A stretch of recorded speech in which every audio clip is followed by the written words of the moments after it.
ਇਹ ਸ਼ਲਜਮ ਨੇ ਨਾਲ ਇਹ ਮੂਲੀਆਂ ਨੇ ਤੇ ਮੂਲੀਆਂ ਦੇ ਨਾਲ ਜੋ ਹੈ ਇਹ ਗਾਜਰਾਂ ਨੇ। ਇਹ ਸ਼ਲਜਮ ਮੂਲੀਆਂ ਤੇ ਗਾਜਰਾਂ ਗੱਡੀਆਂ ਹੋਈਆਂ ਨੇ ਮਾਸ਼ਾਅੱਲਾ। बिस्मिल्लाहिर्रहमानिर्रहीम अस्सलाम वालेकुम। की हाल चाल ने व्यूवर्स, उम्मीद कर रहे हैं तुम ठीक हो सो। अल्हम्दुलिल्लाह से थोड़ी दुआवां नाल ठीक ठाक हैं। अज दा व्लॉग शुरू करने तो पहले मेरी एक छोटी सी रिक्वेस्ट है कि मेरी वीडियो को लाइक किया करो और मेरे चैनल को सब्सक्राइब कर लो ताकि मेरे आने वाली वीडियो थोड़े तक बआसानी पहुँच सके। जिथे भी रहो खुश रहो बात रहो, हमेशा हंसते मुस्कुराते रहो। साडी दुआवां थोड़े नाल ने। असीं आए पट्ठे वड्डण, मैं और मेरे नाल है जी बाजी। देखो इस तरीके नाल जो है ना पट्ठे वढ़ रहे हैं। ये मकई है गाचा ਤੇ ਇਹ ਗਾਚਾ ਮਕਈ ਜੋ ਹੁੰਦੀ ਹੈ ਨੇ ਇਹਦੇ ਉੱਤੇ ਛੱਲੀ ਕੋਈ ਨਹੀਂ ਹੁੰਦੀ ਹੈ, ਇਸ ਕਰਕੇ ਮੁੱਲ ਖਰੀਦਣੀ ਪੈਂਦੀ ਹੈ। ਤੇ ਅਸੀਂ ਤਕਰੀਬਨ ਕੋ 5 ਮਰਲੇ ਖਰੀਦੇ ਹਨ, ਜਿੰਦੇ ਵਿੱਚੋਂ ਮਤਲਬ ਇਹ 3 ਖਾਲੀਆਂ ਰਹਿ ਗਈਆਂ ਨੇ। ਉਹ ਵੀ ਇਹ ਤਣ ਤੱਕ ਮਤਲਬ ਇਹ ਵੇਖੋ ਅੱਗੂ ਜੋ ਹੈ ਨਾ ਪੈਰਾਂ ਦੀਆਂ ਨਿਸ਼ਾਨੀਆਂ ਲੱਗੀਆਂ ਹੋਈਆਂ ਨੇ। ਇਹ ਵੇਖੋ ਤੋੜ ਤੱਕ ਕਿ 5 ਮਰਲਿਆਂ ਦੀਆਂ ਨਿਸ਼ਾਨੀਆਂ ਲੱਗੀਆਂ ਹੋਈਆਂ ਨੇ, ਮਤਲਬ ਜਿੱਥੇ ਸਾਡੇ ਖਤਮ ਹੁੰਦੇ ਨੇ ਪੱਠੇ ਉਤਣ ਤੱਕ। ਤੇ ਫਿਲਹਾਲ ਜੋ ਹੈ ਨਾ ਬਾਜੀ ਹੋਰ ਪੱਠੇ ਵੱਢਦੇ ਪਏ। ਕੀ ਹਾਲ ਚਾਲ ਨੇ ਮੇਰੇ ਭੈਣਾਂ ਭਾਈਆਂ, ਉਮੀਦ ਕਰਨਾ ਹੈ ਕਿ ਤੁਸੀਂ ਠੀਕ ਹੋ ਸੋ। ਅਲਹਮਦੁਲਿल्लाह ਅਸੀਂ ਆਏ ਪੱਠੇ ਵੱਢਣ ਤੇ ਮੈਂ ਕਿ ਚਲੋ ਹੁਣ ਇਤਨੇ ਸਾਰੇ ਵੱਢ ਲੈਣੇ, ਹੁਣ ਬਸ ਕਰਦੇ ਹੀ ਪੱਠਿਆਂ ਦੀ। ਹਾਂ ਬਾਜੀ ਮੈਂ ਤੇ ਆਨਾ ਬਸ ਹੀ ਕਰਦੇ ਹੀ ਹੈ। ਵੇਖੋ ਪੱਠੇ ਕਾਫੀ ਹੋ ਗਏ ਨਾ, ਹੁਣ ਲੋਕਾਂ ਦੀ ਮਸ਼ੀਨ ਤੇ ਕੁਤਰਨੇ ਹੁੰਦੇ ਨੇ, ਅਗਲੇ ਮੁੜ ਇਤਰਾਜ਼ ਕਰਦੇ ਨੇ ਇਤਨੇ ਪੱਠੇ ਆਂਦੇ ਨੇ ਜ਼ਿਆਦਾ ਤੁਸੀਂ ਕੁਤਰਦੇ ਨੇ ਆ। हाँ जी, क्योंकि अपनी तो जो है ना घर मशीन ही कोई नहीं। तो वेखो पट्ठे भी माशाल्लाह काफ़ी सारे हो गए। बस कर दो बाजी। वेखो उथू लैके ना तो तन तक मतलब इतने पट्ठे वड्डे ते जो है बाकी रह गए ने साडे।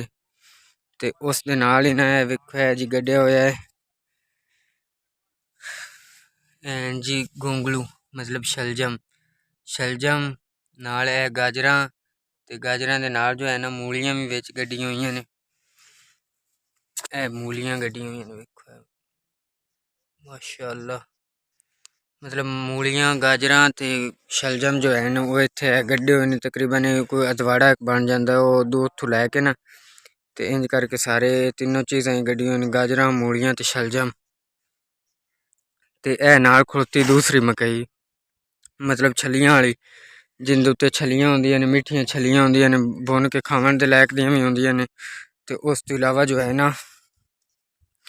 ये छलियां मतलब ये छलियां वाली मकई है। ते जी छली माशाल्लाह इधर देखो।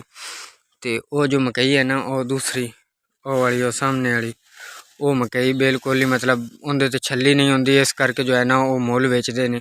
तो यह जी होंगी मकई है छेल दे विच ली जाती। हाँ जी, तो हुण जो है ना बाजी होरी पट्ठे कट्ठे कर रहे हैं। तो इत्थे मतलब इकट्ठे करके इन्होंने बन के ते मोटरसाइकिल जो है ना वो मैं वो पिछली साइड ते ठले होया इधर मकई दी दूसरी साइड ते। तो इतों चाह के मुड़ उत्थे लै जसा मोटरसाइकिल ते लाद के तो उस तो बाद जो है ना फिर घर जसा। हाँ जी, तो हुण जो है ना हुण असीं पट्ठे लैके जा रहे हैं। बाजी होरां मैं पट्ठे चवा दिते ने। तो मैं जो आना मैं ओ सामने मोटरसाइकिल खड़ोता जिथे वो बाबा जी होरी बैठे ने, वो मोटरसाइकिल लैके उत्थे आना। बाजी तुसीं भी इत्थों इस साइड तो बन्ने तो निकलो तो उतों लाद के तो फिर अगर चले जसा। जो है ना हम पट्ठे लाद के मैं बाजी जा रहे हैं वापस घर में। पट्ठे लगे हुए पीछे बाजी होरी बैठे। रास्ता भी जो है ना वो भी कच्चा है, खराब जा रहा है। घर से उन्हें घर पहुँच के रास्ता करना है। जिते जो है ना अम्मी तो खाला होरी बैठे ने, क्योंकि खाला होरां दी अक्खी चेक करानियां ने। और डॉक्टर ताहिर मकसूद का जो हस्पताल है ना है जी डॉक्टर ताहिर मकसूद का हस्पताल है। इत्थे है जी डॉक्टर अक्खी चेक कराने वाला। तो उनके कोल खाला होरां दी अक्खी चेक कराने का कोई हल है तो वो कर दो, अगर कोई हल नहीं है तो फिर भी सानू दस दो। तो नाल जो है ना मामूर भी आए हुए हैं मेरे। तो डॉक्टर आबिद भाई फिरते ने इत्थे। अस्सलाम वालेकुम। वालेकुम अस्सलाम सर जी, की हाल है? अल्हम्दुलिल्लाह ठीक ठाक, शुक्र है अल्लाह पाक दा। आबिद भाई तुसी सुनाओ। अच्छा, तो वो डॉक्टर साहब आए बैठे ने जेड़े अक्खी चेक करते हैं? हाँ जी, तो अक्खी चेक करवा रहे हैं खाला दियाँ, क्योंकि साढ़े को फिर इतनी ज़्यादा गुंजाइश नहीं है ना भी मतलब असी खाला दी अक्खी किसी होर हस्पताल चेक करा सकिए। इस करके जो है ना इत्थे भाई ताहिर होरां कोल ही मतलब असी आए हैं, क्योंकि इत्थे फ्री कैंप लगता है। मुझे नेड़े दा नेड़े है तो इत्थों चैकअप हो जासी। अगर कोई लेंस वगैरह पाउंदे हो तां ठीक है। तो अगर इस तो इलावा कोई होर हल होया ऑपरेशन भी होंदा होया तो भी करा लसां। पर फिलहाल जो है ना मैनू नहीं लगता कि खाला होरां दा ऑपरेशन हो सी, क्योंकि खाला होर जो है ना उन्होंने नाल शुगर भी है। तो शुगर की वजह तो हो सकता है ऑपरेशन ना हो। अगर ऑपरेशन नहीं भी होंदा लेंस पाए जाए तो सब तो बेहतर है।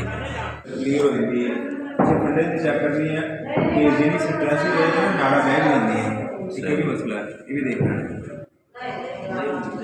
कमजोरी बहुत हो गई है। शुगर चेक करा लिए। हाँ जी, तो हुण जो है ना खाला और बाहर लैके आ गए ने अम्मी और मामू। इन तिना ही अपनी अपनी अखी चेक करवानियां, मामू भी चेक करवानियां, अम्मी भी ते खाला और भी। हाँ जी मामू जी सुनाओ की आख्या खाला बारे डॉक्टर? डॉक्टर ने आख्या कि पहले शुगर कंट्रोल करो, शुगर तो बाद फिर बढ़े रहे फिर ऑपरेशन। ऑपरेशन के तो मोती है ये किस मोती है ऑपरेशन होना, और उस तो बाद ऑपरेशन हो जाए फिर अपन घर आ जाएंगे। लेंस वगैरह रखने इन्हें के लेंस रखने ठीक हो गया। ते अम्मी जी थोड़े बारे डॉक्टर की आख्या? आज तो दिती है ने ना लाई है ते दवाई दिती है ने। हाँ जी, तो अम्मी और ड्राप दिता है डॉक्टर अक्की वास्ते, क्योंकि अम्मी और दूरों ठीक तरह नाल विखिंदा नहीं है, इस करके E8+ गया है। तो यह एक ऐनक दी इन्हें, ये कितने एक दिन ऐनक लानी अम्मी जी? ये जी हफ्ता हो साख्या लानी तो हफ्ते बाद में बदल सान ठीक हो गया। तो मामू जी थोड़े बारे डॉक्टर की आख्या? मैंने तो उठाड़े जाना पैना, एक मशीन है ना, उस मशीन ने चेक कर देने, फिर मशीन को नहीं उसकी वजह तो ना उठाड़े जाना तो फिर चेक हो गया। अच्छा, थोड़ा चेकअप मतलब उकाड़े होना, ठीक हो गया। चलो हम फिर घर चलिए। हाँ जी। हाँ जी, तो मामू तो अम्मी जो है ना वो खाला और बाहर लैके आ रहे हैं। यह सूरत हाल है जी खाला और दी, नाले तो इन्होंने फाला जो है मतलब एक पासे पूरे नूं, और उस तो इलावा जो है शुगर भी है, नाले हुण अखी भी जो आन ना वो भी बह गई आन। तो अज चैकअप तो अखी का करान आया से, पर नाल शुगर भी चेक कराइए, 400 तो 26 तो शुगर आई है। और डॉक्टर ये मशवरा दिता है कि तुसी ना मतलब पहले इनकी शुगर कंट्रोल करो, क्योंकि हुण भी शुगर 400 तो 26 तो आई है। पहले इनकी शुगर कंट्रोल करो, और उस बाद जो है ना इनका मोतिये का ऑपरेशन उसी तो मोतिये का ऑपरेशन होने तो बाद लेंस वगैरह रखी जासन, तो इंशाअल्लाह लज़ीम ठीक हो जासी। और मतलब उन्होंने नाल सानू मशवरा दिता है कि तुसी ना उकाड़े हस्पताल आ जाना है, तो उत्थे थोड़ा ऑपरेशन वगैरह भी जो है ना फ्री हो जासी। तो दवाइयाँ भी जो हैं वो थानू मतलब कोई ड्रॉप वगैरह या कोई थोड़ियाँ घड़ियाँ दवाइयाँ जो हैं वो बाहरों खरीदनियाँ पौसन, वरना ऑपरेशन लेंस वगैरह या जितना भी उत्थों का खर्चा है वो सारा हस्पताल दोस्ती। तुसी सिर्फ उत्थे पहुँच जाना है। मतलब डॉक्टर साहब जो है उन्हें नंबर वगैरह भी सन दिता है और एड्रैस भी दिता है कि जिहड़ी जगह ते उकाड़े असीं जाना है। और हुण चढ़ा रहे हैं खाला और स्कूटर ते इस तरीके नाल जी बिठाना पौंदा है, और इस तरीके नाल ही लाना पौंदा खाला और, क्योंकि तुहानूं पता है मुथाज बंदा किड्डा जलील हुंदा है, इस करके। तो और नाल पर खलोते ने जी अली फराज, मतलब जिहड़े कि डॉक्टरी का कोर्स कर रहे हैं, सीख रहे हैं डॉक्टरी। ए मामू तो खाला तो अम्मी होरी जो है वो बैठ गए ने मोटरसाइकिल से, तो हुण घर जा रहे हैं वापसी।